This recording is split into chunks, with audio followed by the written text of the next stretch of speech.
Halo, selamat pagi Pak Yulis dan teman-teman semuanya. Pada kesempatan kali ini, kami akan menjelaskan case dari asesmen kami di mata kuliah Enterprise System. Kami telah mengambil sebuah case study dari IKEA, yang di mana IKEA ini merupakan perusahaan retail asal Swedia yang berfokus pada bidang furniture. Pada tahun 2020 silam, mereka mengalami masalah terkait supply chain management di perusahaan mereka. Barang-barang yang seharusnya dikirimkan mengalami keterlambatan dalam seminggu atau bahkan tidak terkirimkan sama sekali. Nah, di sini kami beranggotakan 3 orang, ada Adrian Sutaman, saya sendiri, Evelyn Halim, dan Muhammad Attar. Nama saya Muhammad Hasan Komar Arifin. Sekarang saya akan menjelaskan pertanyaan nomor satu. Sekarang kita lihat pertanyaan nomor satu itu adalah identify the problems in the company which is related to SCM, ERP, and CRM. Masalahnya adalah IKEA merupakan perusahaan retail furniture yang mendapati barang-barang mereka ternyata terhambat dikarenakan port disruption atau masalah masalah di pelabuhan yang berujung pada barang-barang customer yang terlambat. Lalu, kenapa hal itu bisa terjadi? Hal ini tuh terjadi karena beberapa faktor. Faktor pertama itu ada kebijakan protokol kesehatan selama COVID-19, tepatnya di pelabuhan tempat barang diturunkan. Lalu yang kedua itu adalah melonjaknya permintaan publik terhadap produk karena waktu mendekati masa perayaan Natal. Dan diangkatnya kebijakan lockdown atau yang tidak boleh keluar selama akibat COVID-19. Lalu faktor ketiga itu adalah masalah politik yang menyebabkan sebagian besar perusahaan memindahkan produk atau barang-barang mereka sebelum masa transisi di Brexit Inggris berakhir pada 31 Desember 2020 akibat formalitas pembatasan baru.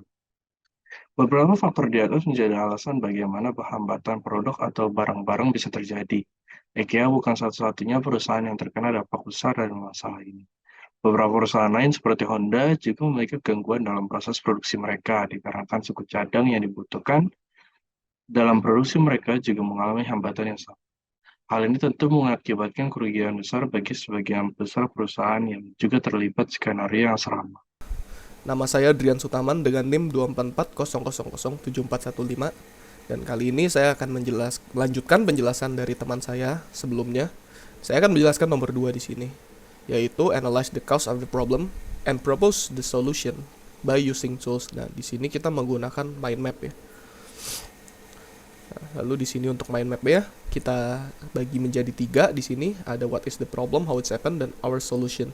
Nah, untuk what is the problem sendiri tadi sudah dijelaskan juga sama teman saya ya.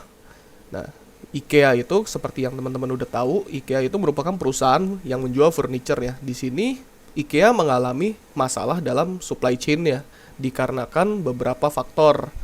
Nah, di sini bisa dilihat di bagian bawah yang berwarna biru.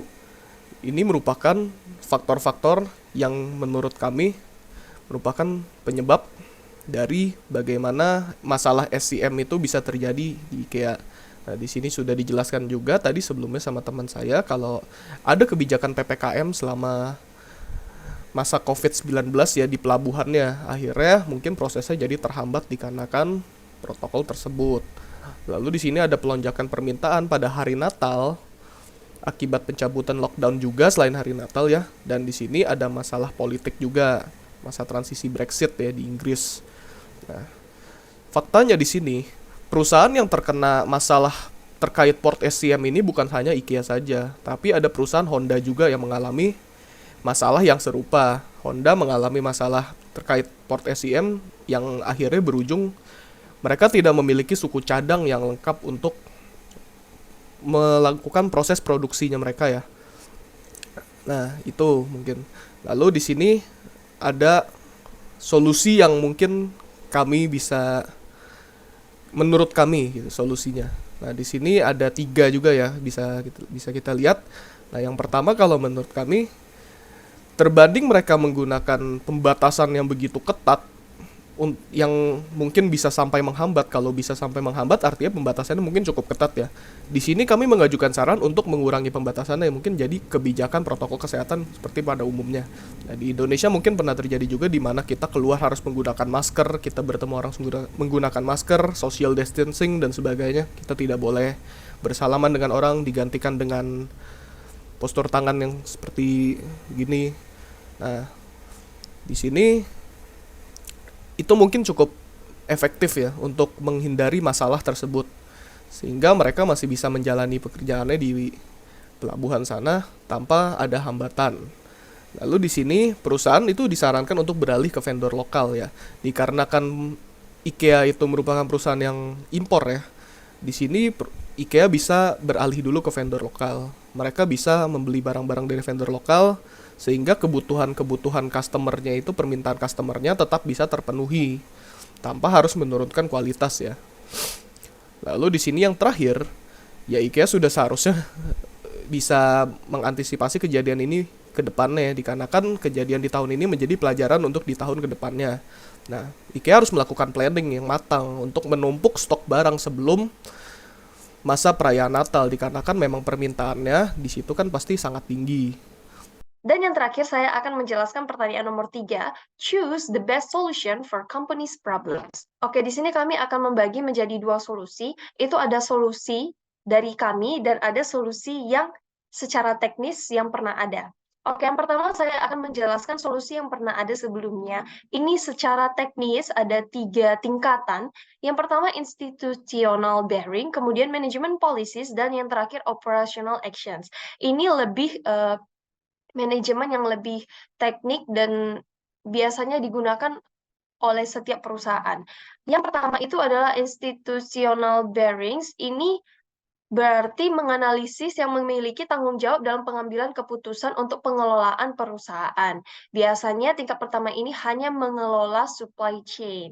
Nah, kemudian tingkatan kedua itu adalah manajemen policies untuk mendukung dari tingkatan pertama ini. Berarti di sini adalah menetapkan kebijakan-kebijakan yang lebih rinci setiap departemen untuk mencapai tujuan yang lebih fokus.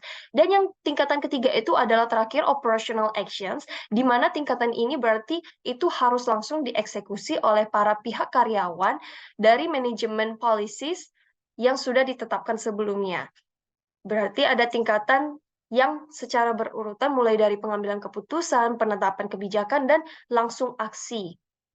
Nah, oleh karena itu, kami mengambil solusi yang menurut kami lebih detail karena tadi sebelumnya sudah dijelaskan kasus kenapa IKEA ini mengalami masalah, dan solusi menurut kami ini adalah meminta kebijakan untuk meringankan kebijakan restriction pekerjaan di pelabuhan dengan mungkin bisa melakukan dengan pergantian shift, karena mungkin waktu itu kan lagi ada kejadian COVID.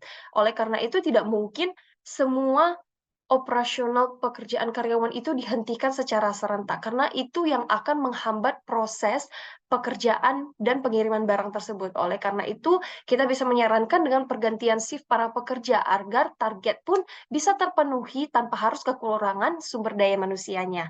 Kemudian yang ketiga, perusahaan yang sebelumnya juga memiliki vendor di luar negeri, untuk sementara kita bisa alihkan dengan mencari vendor yang lokal. Apalagi IKEA tersebut juga sudah bertempat di Indonesia. Ya, lebih tepatnya menggantikan produk-produk yang masih bisa memenuhi kepuasan pelanggan, tepatnya dari kualitas produk lokal yang ditawarkan. Tentunya produk lokal juga tidak kalahnya dengan produk luar negeri. Ada produk lokal yang memang benar-benar bagus, oleh karena itu kita bisa menarik vendor-vendor tersebut untuk bergabung dengan IKEA. Nah, kemudian IKEA seharusnya sudah mengetahui nih bahwa pada hari besar seperti hari Natal, permintaan pabrik itu pasti meningkat drastis. Sehingga IKEA pun harus melakukan planning resource beberapa bulan sebelumnya untuk menumpuk stok barang terlebih dahulu. Jadi ketika permintaan pun membludak, mereka tidak akan kekurangan stok barang. Oke, mungkin sekian penjelasan dari case study kami pada perusahaan IKEA. Terima kasih atas perhatiannya dan sampai jumpa.